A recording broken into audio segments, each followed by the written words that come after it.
The presidential candidate Donald Trump says he'll participate in the next GOP debate for a price of $5 million. How about we do this with CNN? I won't do the debate unless they pay me $5 million, all of which money goes to the wounded warriors or go to vets. Get to be seen as supported wounding warriors and being against the big bad media. So he wins, right? Even if nothing happens, which it won't. The remark came during a campaign event in Macon, Georgia last night. The billionaire managed to take swipes at 8 of his former Republican or his Republican rivals in a span of about 15 minutes. And then Herman Cain showed up, he of 999 fame. He's the radio host and former Godfather's Pizza CEO. And for a split millisecond back in 2012, he was the GOP's presidential frontrunner. Cain didn't endorse Trump, mind you, but he praised the frontrunner, saying there's no such thing as an outsider if you're born in the USA. Yoo-hoo! Of course, many considered Herman Cain to be the, quote, outsider during the 2012 election. Campaign Carl Cameron is live in the D.C. newsroom. An appearance from Herman Cain of 999, this could be the thing that brings over even all the Democrats. Oh, come on, Shep. Endorsements don't hurt, but it's very rare for endorsements to give any candidate a very big boost. Mr. Cain ran for president, as you say, in 2012, and it's good to remember that you remember 999, Shep. He was a frontrunner for a long while, but he got mired in some controversy, and he dropped out, get this, on December 3rd, 4 years ago. In this cycle, that's 2 days from now. Trump's still the frontrunner, but he's been on defense for the last couple of weeks for, among other things, insisting he saw thousands of Muslims cheering the 2009 9/11 attacks, despite investigative officials at every level saying it never happened.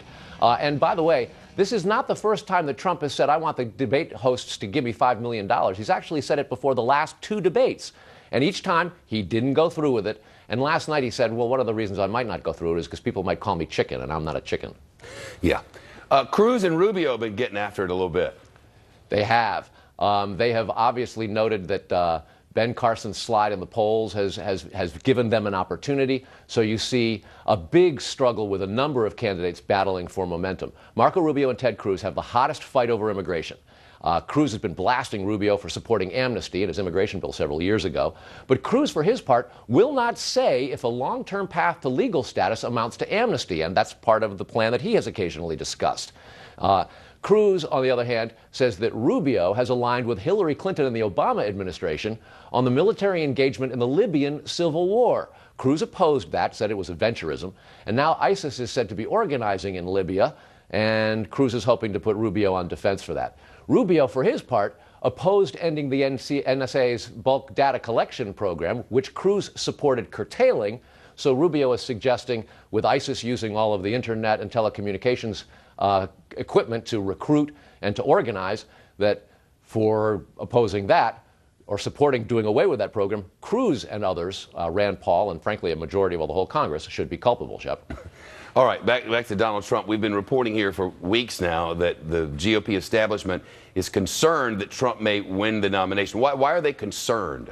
Well, it's not so much well, it is establishment, really. We're talking about office holders, members of Congress, members of the Senate, members of the House, governors, any Republican who is a sort of mainstream establishment Republican hears the controversies and the rhetoric from Donald Trump, and they're beginning to get concerned that they'll have to answer for it, they'll have to defend or rebuke it, and in the process either get in Trump's crosshairs or in the voters. It's not unlike the sort of Aiken-Murdoch controversies of a couple elections ago when some candidates said things and a lot of other candidates took the heat for it. Carl Cameron in Washington. Good to see you, pal. Thank you. Thanks, Jeff.